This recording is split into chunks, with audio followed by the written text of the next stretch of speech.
one of the people I knew in Syria said that it was the most stressing packing experience of her life, just having the 2 Syrian policemen standing there watching her pack, being like, hurry. And she's like, I didn't expect this. And they're like, do you need all that stuff? Damn. Yeah. So if you want to stay, you'd be like, I'm a spy. So they throw you in jail, right? Like, yeah. I mean, if you wanted to stay at that. So I've got nowhere else to Wait, go. so you anyway. escaped that. You avoided that. Yeah, I did avoid that I flew out of Syria. So I have 2 passports. Okay. I'm an Irish citizen because my father immigrated here in like 1979.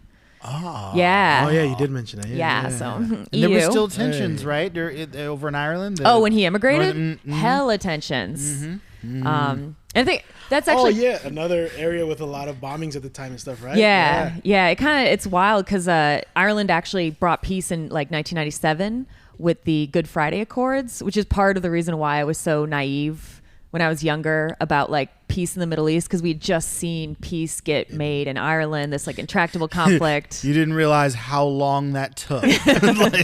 It took a minute. Give it a few weeks, guys. Come on. See, we just got peace in Ireland. Yeah, I was like, let's make it Palestine. Let's do everything. Hundreds of years of like religious disagreement. It can be resolved How long? in just It was what, minutes. from the 70s to the 90s, right? That The Troubles in Ireland? It was way longer. It was longer than that, Yeah. sir. Well, the Troubles, I believe they started in the 60s, but the Troubles is kind of like, it began with a Catholic Protestant civil rights movement. Okay.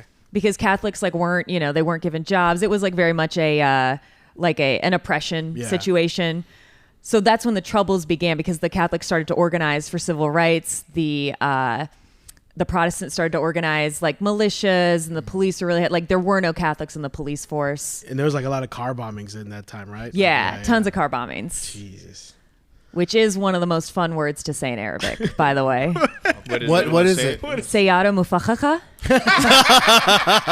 Stay out of here, motherfucker. That's what I heard. I feel so bad because it's obviously like a really sad thing. But it's so fun to say mufakhakha. But so the Irish passport, I used that. Yeah, how I evaded Syrian immigration. So I went to the airport. I flew out, went to Jordan, bought a one-way ticket. At the Jordanian airport, I switched passports, and so I left because they don't know what plane you come in on. You're like Jason Bourne, They don't dude. check. If you go through land borders, you can't change passports. They'll freak out at you because you'll like leave. You have to leave a country with the passport you came in on, but in the air you can switch. So I flew into Jordan. They were like, "Where'd you come from?" I was like, "Ireland." They're like, "Cool, stamp my Irish passport." I took a bus to the Syrian border, went in on my Irish passport, and then stayed for like another year. Damn. Brilliant. Yeah. They caught me the last time I left Syria. We were going by land to Jordan because it was cheaper to fly out. And as we're going by land, we were taking like a shared taxi.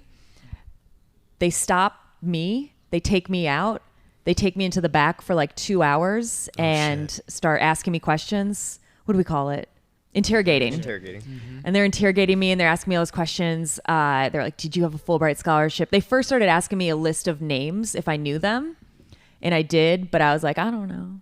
They were all Americans who had been living in Syria previously with the Fulbright scholarship. So they were clearly leading up to it. At the end of the 2 hours, we had missed our taxi.